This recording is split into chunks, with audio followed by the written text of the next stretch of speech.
Leitura Guiada, um programa da Primeira Igreja Batista em Botafogo. Este é seu encontro diário com as Escrituras Sagradas. Acompanhe agora o nosso estudo de hoje. Bom, irmãos, vamos continuar nossa leitura no livro de Êxodo, capítulos 30 e 31. Antes disso, deixa apenas eu voltar aqui no finalzinho do capítulo 29, porque ele é um capítulo extenso, e faltou a gente tratar ali do trecho que vai do verso 38 ao 46, que é as ofertas contínuas. O verso de número 39 diz assim: um cordeiro oferecerás pela manhã e o outro ao pôr do sol, ou seja, todos os dias deveriam ser feitas ao Senhor essas ofertas, esses sacrifícios, um pela manhã, outro pela tarde, simbolizando nossas orações, nossa entrada na presença de Deus, simbolizando que a gente deveria parar a nossa vida e orar, e entrar na presença de Deus. Bom, e Deus faz um fechamento, um resumo disso lá no verso 46, e diz assim: e saberão que eu sou o Senhor seu Deus, que os tirou da terra do Egito para habitar no meio deles. Eu sou o Senhor seu Deus. Veja, tudo o que foi falado até aqui, desde lá do capítulo 25, sobre os móveis, sobre o tabernáculo, agora sobre as vestes do ritual de consagração, ele tem um propósito. É saber que o povo pertence a Deus, é o pertencimento, é entender que não se pode fazer as coisas de qualquer jeito, mas agora a partir da vontade de Deus. Porque se eu faço do meu jeito, eu tenho a minha própria religião. E o povo de Israel precisaria ter uma religião diferente. Não era para ter uma religião igual a dos cananeus, a dos egípcios, a das nações vizinhas, mas uma religião totalmente distinta que vinha de Deus, do Deus deles, do Deus de Israel, que é o nosso Deus, certo? Bom, capítulo 30, esse capítulo 30, ele é uma espécie de anexo, de um apêndice. Ele vai tratar das coisas que ou ficaram esquecidas ou não foram mencionadas desde lá do capítulo 25. Então ele vai trazer até algumas explicações sobre algumas coisas que já foram faladas e algumas coisas distintas, né? Então ele começa assim no verso de número 1, falando sobre o altar do incenso. Farás também um altar para queimares nele o incenso. É o segundo altar. Esse altar não é o mesmo do capítulo 27. No capítulo 27 aparece o altar do holocausto. Esse altar do holocausto é onde se queimavam os animais, ou seja, na nossa linguagem atual, fazia-se ali um churrasco. Então, não poderia ser feito dentro do tabernáculo, porque vai subir aquela fumaça, né? Imagina encher a tenda de fumaça. Esse altar do holocausto ficava no pátio. Os sacrifícios dos animais eram feitos no pátio. Este altar que nós estamos lendo no verso 30 é o altar do incenso, onde o sacerdote queimava ali um incenso para dar cheiro. Sobe também uma fumaça. Essa fumaça que sobe, mas agora com um aroma agradável, que não é tóxica, né? Essa fumaça, ela simboliza as orações. Então as orações dos crentes sobem como incenso à presença de Deus. Isso está lá descrito no livro de Apocalipse. Quando a oração dos santos, a oração dos mártires, né? O anjo oferece o incenso junto com a oração daqueles que foram mortos na tribulação. Mas também o Salmo 41, verso 2, diz assim, o Davi diz assim: que suba a tua presença a minha oração como incenso. Então essa fumacinha que vai subir do incenso com cheiro suave denota a oração dos santos. O cheiro é importante, porque ele simboliza um ambiente agradável, simboliza que Deus se agradou da oração, que Deus recebeu a oração. Então, o cheiro, ele é um indicativo de que Deus estava assim, agradado, né? Deus estava feliz, Deus estava assim, pronto a receber a oração do povo de Deus, né? Bom, lá no verso 11 e 16, nós temos o pagamento do resgate.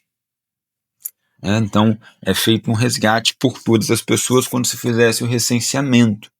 Então, é a contagem das pessoas. Vamos ler o verso 12, que diz assim: quando fizeres recenseamento dos filhos de Israel, cada um deles dará ao Senhor o resgate de si próprio, quando os contares, para que não haja entre eles praga nenhuma quando os arrolares. Ou seja, vai fazer ali uma contagem do povo, vai fazer um recenseamento. Então, cada pessoa deve oferecer um sacrifício para que ele não seja morto. Verso 15 diz assim: o rico não dará mais de meio ciclo, nem o pobre menos, quando der a oferta ao Senhor, para fazer expiação pela vossa alma. Veja, meio ciclo equivalia a 5 gramas. Né? Então, assim, é uma coisa simples, básica, é simbólica, não é custoso para ninguém. Então, o rico poderia querer dar mais, não é para dar.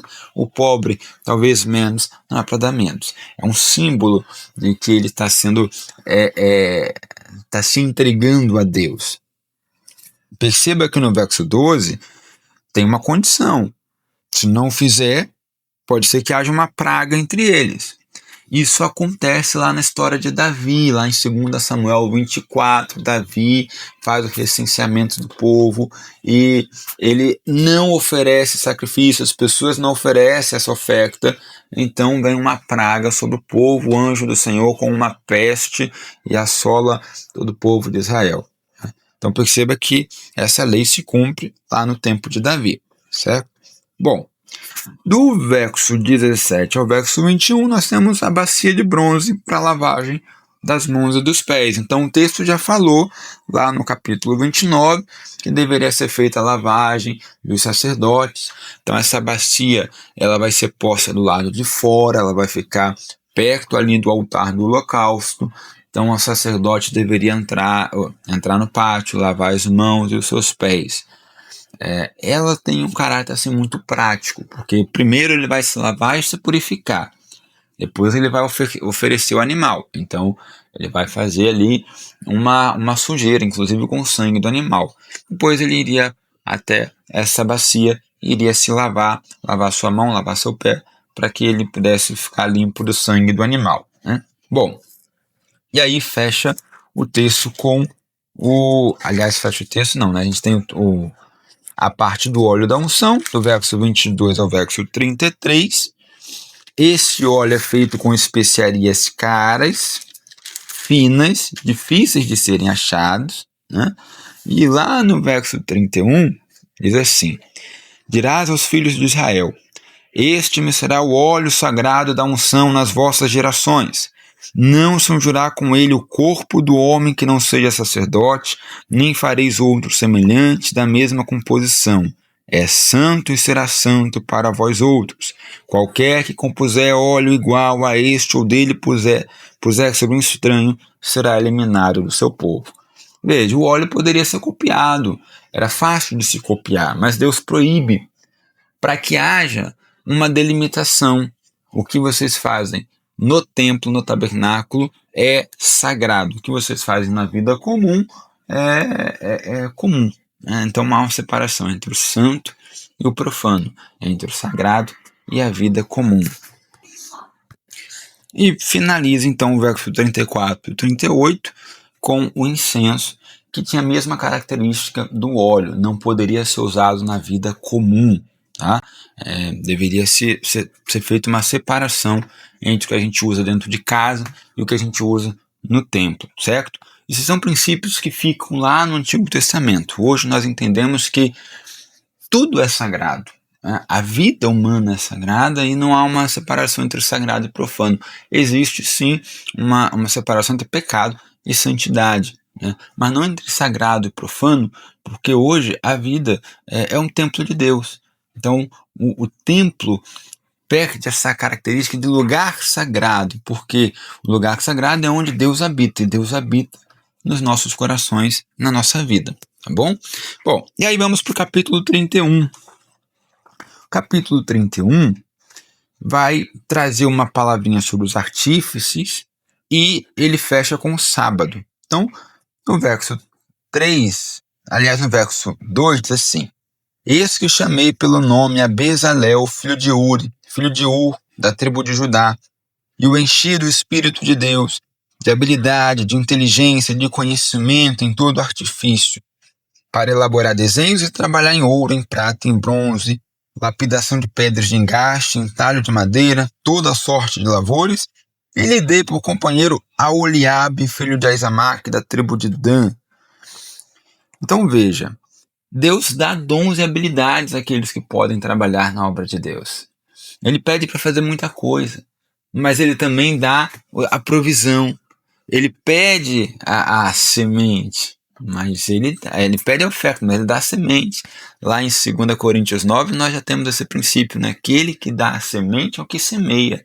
Ou seja, Deus dá as pessoas certas para a obra.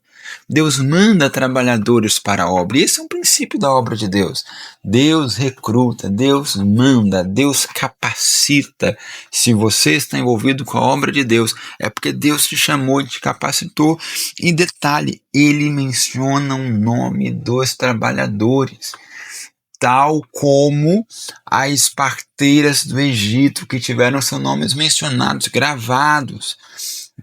Várias pessoas trabalharam para a construção do tabernáculo, mas 2 tiveram seus nomes mencionados porque foram escolhidas por Deus: a Bezalel e a Oliabe. Da mesma forma, as parteiras no Egito. Fica aí até um desafio para você. Será que você ainda lembra, né, do nome das parteiras que salvaram os bebês lá no Egito? Vale a pena buscar depois, lembra na memória aí, busca na memória, ou então volta lá no texto bíblico para você achar o nome das parteiras. E por fim, o sábado. Verso 12. Disse mais o Senhor a Moisés: Tu, pois, falarás aos filhos de Israel e lhes dirás: certamente guardareis os meus sábados, pois é sinal entre mim e vocês nas vossas gerações, para que saibam que eu sou o Senhor, que vos santifica. Tem um acréscimo do sábado no verso 14, que é: aquele que o profanar morrerá. Até então a gente não tinha visto ainda esse detalhe, essa condição, mas agora está específico, uma punição de morte para aquele que profanar o sábado. E lá no verso 18 ele encerra dizendo, aliás, verso 17, né? Entre mim e os filhos de Israel é sinal para sempre, porque em 6 dias fez o Senhor os céus e a terra, e ao 7º dia descansou e tomou alento. Então perceba, ele está comparando aqui o tabernáculo, a obra do tabernáculo, essa fala com Moisés, com o período lá da criação, e finaliza com um descanso. Ele encerra a sua fala, o seu discurso, com um descanso. A partir do capítulo 32, uma nova história vai acontecer. Moisés está descendo do monte, aí tem uma rebelião do povo, enfim. Mas até aqui, Deus falou com Moisés sobre o tabernáculo, ele encerra essa parte falando sobre o descanso. E o verso 18: e tendo acabado de falar com ele no monte Sinai, deu a Moisés 2 tábuas do testemunho, tábuas de pedra, escritas pelo dedo de Deus. Ou seja, Deus encerrou sua fala com Moisés, seu discurso, entregou a ele 2 tábuas de pedra com testemunho, as tábuas do testemunho. E aí, irmãos, vamos para um detalhe interessante. As tábuas são do testemunho. Não diz aqui que são dos 10 mandamentos. Isso é uma construção posterior. Nós entendemos isso, mas as tábuas são do testemunho. Então aqui há uma dúvida sobre o que estaria escrito nessas tábuas. Pode ser que esteja escrito desde o capítulo de número 19, onde Deus fala ali que ele vai aparecer no monte, que o povo fique longe, que não toque no monte, até este capítulo 31. Pode estar ali algo resumido, como somente os 10 mandamentos, e talvez é a corrente, a teoria mais aceita, né, e mais presumível, assim, de que estaria algo bem resumido, até pelo tamanho das tábuas. E pode estar também toda a lei a partir do capítulo 20 até o capítulo de número 25, toda a lei registrada. Depois ele passa a falar dos sacerdotes e do tabernáculo. Então, a gente não tem como saber ao certo. Fato é que foi entregue a Deus. A parte que diz escrita pelo dedo de Deus não é literal, certo? Porque Lá em Êxodo capítulo 8, verso 19, nós vemos essa mesma expressão. Quando Deus faz os piolhos, né, a praga dos piolhos, e os magos de Faraó não podem repetir esse feito, eles vão dizer assim: certamente isto é obra do dedo de Deus. Ou seja, não quer dizer que o dedo de Deus agiu, mas que Deus fez, faz referência a Deus, né, como o autor da obra. E lá em Lucas capítulo 11, verso 20, também aparece essa expressão, dedo de Deus. Quando Jesus se justifica, ele é acusado de expulsar demônios por Beelzebul, e ele vai dizer assim: eu expulso demônios pelo dedo de Deus. Não então é um indicativo de autoria. Não quer dizer que é o dedo literal de Deus, mas um indicativo de autoria. A mesma coisa aqui. As tábuas não foram escritas pelo dedo de Deus. Deus não pega um lápis e escreve, ou na ponta do dedo ele tem um laser que talha ali a pedra. Quer dizer que foi ele que fez. Ele fez de alguma forma, nós não sabemos como. Mais à frente, lá no Novo Testamento, isso vai ser interpretado como se fosse por anjos, né? Diz que os anjos entregaram a lei a Moisés. Então a ideia é que os anjos estivessem ali escrevendo essa interpretação do Novo Testamento, entregando a Moisés. Tá? Bom, fato é que Moisés recebe os mandamentos de Deus e já havia ordenança para guardá-los na Arca da Aliança. Essa é a nossa leitura.